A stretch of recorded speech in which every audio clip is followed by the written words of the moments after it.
Hello everyone, welcome back to the channel. और आज के हमारे नए व्लॉग में आप लोगों का स्वागत है। तो आज हम ना तो हाईवे पे खड़े हैं ना किसी कॉलोनी में। एक्चुअल में क्या, कॉलोनी और हाईवे दोनों पे बहुत ज़्यादा धूप थी भाई। ये बारिश के बाद इतनी ज़्यादा धूप हो रही है ना, बहुत ही दिक्कत आ रही थी। तो मैंने सोचा कि क्यों ना ऐसी थोड़ी सी नेचुरल प्लेस में एक वीडियो बनाया जाए। तो मेरे दोस्त के घर के आसपास थोड़ा सा ये झाड़ियाँ वाड़ियाँ हैं, थोड़ा सा लोकल रोड है, वहाँ पर बैठा हुआ था। तो ये वीडियो स्पेशली हमारे दो वीडियोस को रिलेट करता है। एक तो सीएनजी किट हमने इंस्टॉल करवाई थी जिसमें कुछ टॉपिक छूट गया था, दूसरा एवरेज निकाला था उसमें भी कुछ पॉइंट्स छूट गए थे, तीसरा अभी तक मैंने कुछ लोगों से डिस्कशन किया है सीएनजी के बाद में, उसके कुछ प्लस पॉइंट है। तो लास्ट के जो तीनों व्लॉग हैं, मतलब तीसरा एक जो बलेनो वाला व्लॉग है उसमें भी कुछ एडवांटेज पॉइंट्स मेरे को मिले हैं। तो वो सारी चीज़ें डिस्कस करने के लिए ये वाला वीडियो में लेके आया हूँ। और मेन मतलब डिस्कशन इसलिए भी है क्योंकि ये वीडियो लाना इसलिए ज़रूरी था कि बहुत लोगों की रिक्वायरमेंट थी कि मैं जो थर्ड रो की सेटिंग है, आफ्टर सीएनजी थर्ड रो की सेटिंग है, उसका प्रॉपर वीडियो बनाऊँ। तो भाई प्रॉपर वीडियो एक सिंगल वीडियो नहीं बना सकते किसी एक यूज़र के लिए, हो सकता है किसी और को भी ज़रूरत हो। बट इस वीडियो में मैं जो कमेंट वगैरह आए थे, जितनी भी सारी चीज़ें आई थी कमेंट्स, और जिनके रिप्लाई मैंने दिए भी हैं, तो उन कमेंट्स को अपन कवर करेंगे। तो एक वीडियो था थर्ड रो सीटिंग का कि भाई उस पर सीटिंग कैसी बजती है आफ्टर सीएनजी फिटिंग। दूसरा था एवरेज वाले वीडियो में कि पिकअप कैसा क्या है। अब कमेंट नंबर फर्स्ट पे जो हमारे वीडियो का सीटिंग वाला था वो आपको चल के मैं बताता हूँ पीछे बैठ के।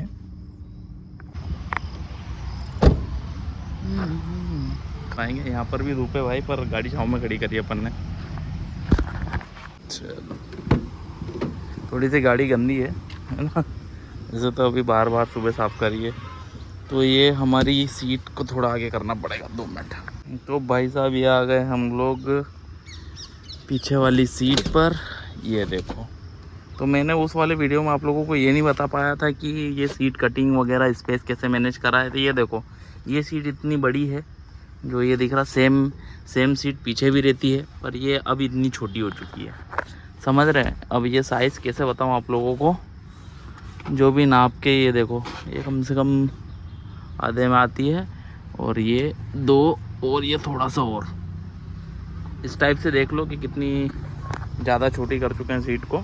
अब मैं बैठ के बता देता हूँ। ये वाली वो पोजीशन है जब सीट ना तो ज़्यादा आगे है ना तो ज़्यादा पीछे है, और अब मैं बैठ के बता रहा हूँ जो नॉर्मल वाली है। तो ये मेरी हाइट है 5.3 और मैं आराम से मतलब इधर बैठ चुका हूँ, पीछे भी देख लो।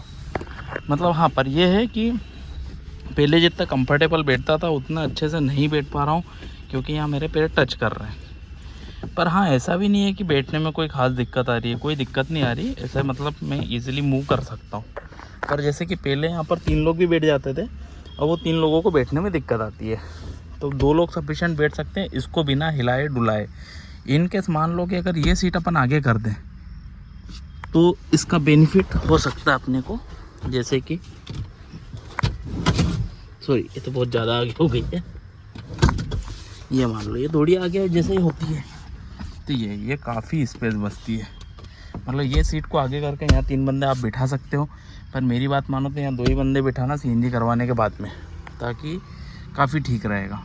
लगा ना बहुत गर्मी हो रही है। अब ये देखो, अब इसका एक वो डिसएडवांटेज भी आप लोगों को बताता हूँ मैं यहाँ पर, है ना, सीएनजी करवाने के बाद सीटिंग का एक, ये जो पहले सीटें लगती थी यहाँ पीछे लॉक रहते थे, ये जो नीचे वाला पोर्शन है ना ये लॉक में अटकता था। अब उन्होंने क्या करा, सीट को काटे, वो लॉक हट गए हैं, जो अटकने का वो किट के नीचे है। तो उसके लिए उन्होंने क्या करा है, 2 मिनट, उसके लिए उन्होंने करा है कि ये बॉडी डिक्की से बताना पड़ेगा लगता है। उनमें पहले यहाँ से समझ लो। तो वो जो अटकने वाले लोग थे उनको हटा के उन्होंने क्या करा, सीट काट के बस स्टैंड लगा दिए हैं। तो ये सीट बस स्टैंड कर रही है और ये वाले हुकों में ये लगी हुई है। पर इसमें दिक्कत ये आ रही है कि मान लीजिए कहीं पे डचका आता है या सीट आगे या पीछे होती है, तो ये वाला जैसे ये हुक है ना, ये निकल जाता है यार। ये थोड़ा सा मेरे पास इशू आया है, तो ये मेरे को बताना पड़ेगा अभी।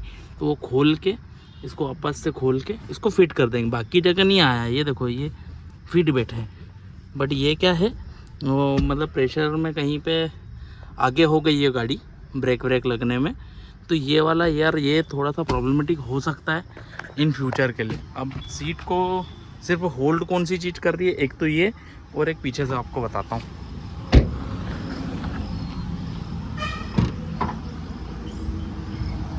एक ये दूसरा ये चीज़, ये जो है ना ये बॉडी में उन्होंने एक नट डाला है और इस सीट को होल्ड किया है। वैसे तो ये यहाँ पर इसके बेस को संभालने के लिए पहले से नट रहता था, पर इन्होंने इसको लॉक कर दिया ताकि ये आगे ना जाए। और ये जो यहाँ पर ये जो है ये जो इनको नॉर्मली यहाँ पर टिकने का लगा दिया, बाकी जहाँ पर यहाँ पर अटकने का रहता है। तो एक ये थोड़ा सा सीट के लिए थोड़ा सा दिक्कत वाली बात भी है, पर इसका सॉल्यूशन कुछ आगे होता है तो मैं आप लोगों को ज़रूर बताऊँगा। भाई साहब सीट का वीडियो बनाने गए, गर्मी कितनी हो गई देख रहे हो। ऐसे चालू करते हैं थोड़ा सा ताकि वीडियो बना पाए, नहीं तो वो भी नहीं हो पाएगा। न्यूट्रल में है, कांच वाच बंद कर देते हैं। ऐसे अजीब सा रास्ते में आप लोग खड़े रहो ना तो लोग देखते रहते हैं आप लोगों को कि यार ये बंदा कर क्या रहा है। तो चलो कोई दिक्कत नहीं है, कोई पूछेगा तो बता देंगे। ऐसा उन लोगों पे ध्यान देंगे तो आप लोगों को बता नहीं पाएंगे। रुको, फैन का साउंड थोड़ा ज़्यादा आ रहा होगा, इसको कम कर देता हूँ, है ना। ठीक है, एसी पूरे ठंडे पे। चलो तो आगे बात करते हैं हम लोग। एक्चुअल में क्या तो ये सीटिंग वाला मैंने सबको आपको बता दिया है, सीटिंग में क्या दिक्कत है। और बैठने में बीच वाली सीट को थोड़ा सा पुश करेंगे आगे, बीच में जो पोजीशन है उससे थोड़ा सा पुश आगे करेंगे तो वहाँ इजीली बैठ जाएंगे। और अगर पुश नहीं भी करना चाहते हैं और उसको एग्जैक्टली उसी पोजीशन पे रखना चाहिए, ना ज़्यादा आगे ना ज़्यादा पीछे, तो 5 फीट 3 इंच के 2 बंदे मेरे जैसे वहाँ पीछे बैठ सकते हैं। 3 बैठना मुश्किल है, और 3 अगर आपको बिठाना हो तो सीट को आगे पुश करना पड़ेगा। और पीछे मेरे से हाइट वाले बड़े बंदे भी अगर किसी को पीछे बिठाना पड़ता तो सीट को काफ़ी ज़्यादा आगे करनी पड़ेगी, आगे वाली बीच वाली मतलब, तो बीच वाली भी हो जाएगी। और या आगे वाली सीट को थोड़ा सा आगे पुश कर लो, सीट एडजस्टमेंट करके। ये चीज़ तो मैनेज हो जाती है, पर वो जो बता रहा हूँ मैं कि वो सीट काटते हैं वो, और वो उसकी जो आगे वाली मतलब क्या बोलते हैं उसको, फिटिंग है, जो सीट के आगे वाली फिटिंग है जिसमें गाड़ी का वो सीट एडजस्ट होती है, उसमें से वो डचके में निकल गया है। तो ये मेरे लिए प्रॉब्लमेटिक है, जो कि आपको मैं शेयर कर चुका हूँ। तो अब आते हैं हम पिकअप पे। तो पिकअप में भाई ऐसा है कि आपको नॉर्मल विदाउट एसी तो बिल्कुल मालूम नहीं पड़ेगा, 19-20 का फ़र्क है, ज़्यादा कुछ पिकअप में फ़र्क नहीं पड़ेगा। पर हाँ एसी चालू करते हैं तो सीएनजी के एसी में भाई बहुत कम पिकअप हो जाता है। आप ओवरटेक भी मतलब बहुत ही आराम से कर पाओगे।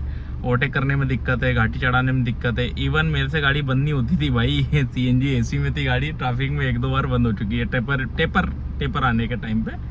तो ये थोड़ी सी दिक्कत है पिकअप में। तो पिकअप का आप लोगों को बता दिया है। अब रही बात ड्यूरेबिलिटी और इंजन की, तो इंजन के बारे में अभी तो ऐसे कोई खास दिक्कत नहीं आई है। एक छोटी सी वही वो चेक इंजन हमेशा बताते रहता है, तो इसको एक बार अभी मुझे सर्विस सेंटर पे भी ये गाड़ी ले जानी है सीएनजी फिटिंग होने के बाद में। तो सर्विस सेंटर पे देखते हैं कैसे क्या कॉस्ट कटिंग लगती है, कुछ वो समझाता है क्या बोलते हैं क्या नहीं होता है। आरसी हमारा आ चुका है, इंश्योरेंस पे भी अपडेट करवाना है, तो वो सारी डिटेल मैं अगले व्लॉग में आप लोगों को दे दूंगा। तो पिकअप हो गया, दूसरा अपना सीटिंग वाला हो गया, थर्ड रो की जो सीट वाला था मैंने वो आपको बता दिया है। अब थर्ड पॉइंट पे आते हैं अपन, जो बलेनो वाले में एक एडवांटेज रह गया था। तो अपने क्या नाम है, मेरे सर है मेरे सुपीरियर, उनसे बात हुई थी, तो उन्होंने डिस्कशन में ये बताया था उनको भी ये गाड़ी बहुत पसंद आई थी। तो मैंने उनको यही बोला था कि सर आप अगर आपको ज़रूरत नहीं हो तो आप 5 सीटर ही ले लो। तो बोले कि यार, उन्होंने मेरे को एक अच्छी चीज़ बताई। उन्होंने ये बताया कि भाई तेरी गाड़ी में एक ये चीज़ अच्छी है कि आप मतलब सीएनजी करवाने के बाद आपको 25 का एवरेज दे रही है, तो जो 5 सीटर देती है वही उसी के आसपास आप चलते हो एवरेज में। सीएनजी में हो सकता है वो थोड़ा सा ज़्यादा देती है, बट जो इस गाड़ी में स्पेस है बीच वाली सीट के लिए, अगर इसको पूरा पीछे कर दें तो बहुत ही ज़्यादा है। और जो थर्ड रो की सीट है वो एज ए डिक्की काम आ जाएगी। और 5 सीटर में अगर सीएनजी डलवा लोगे तो आपके पास लगेज की बहुत दिक्कत आएगी, वहाँ पर जगह ही नहीं है और बीच में भी उतनी जगह नहीं है। ऐसा उन सर ने बोला, और ये चीज़ मैं भी फील करता हूँ। ये थर्ड रो को मैं बहुत टाइम पे सामान रखने में ही यूज़ करता हूँ, जब हम 2 से 3 लोग घर में जाते हैं और बाकी सब लोग यहाँ बैठ जाते हैं। और डिक्की के वहाँ भी मतलब थोड़ा बहुत सामान रखा ही जाता है CNG किट होने के बाद भी, तो ये एक प्लस पॉइंट था। और ये सारी चीज़ें आप लोगों को मैं आज बताने के लिए एक स्पेशल व्लॉग लेके आया हूँ। जल्दी मैं आप लोगों के लिए इको वाला व्लॉग भी लेके आऊँगा, जिसका मैंने बहुत दिनों से सोच के रखा था। तो चलो फिर अब चलो इस ब्लॉग को यहीं करते ख़त्म। मैं कुछ छूट गया हो या कुछ ऐसा हो तो मुझे कमेंट करके ज़रूर बताइएगा। जो भी नेक्स्ट ब्लॉग में रहेगा उसमें अपन कुछ कोशिश कर लेंगे, उसको क्लियर कर देंगे। तो ये थे कुछ डिसएडवांटेज CNG करवाने के बाद में, और कुछ एडवांटेज CNG करवाने के बाद में इस ड्राइवर के। और ड्राइवर को लेके कोई भी डाउट हो तो प्लीज़ बेफिक्र होकर पूछिएगा। और ऐसे ही अगर हमारे वीडियो पे अच्छे रिस्पॉन्स आते रहे तो तुम्हारा भाई जल्दी से इस यूट्यूब चैनल के लिए कुछ अपग्रेड वाली चीज़ें लेके आएगा, ताकि हम और प्रोग्रेस कर सकें और आप लोगों को भी और अच्छी जानकारी दे सकें। चलो सी यू, टाटा बाय बाय, मिलते हैं अगले व्लॉग में।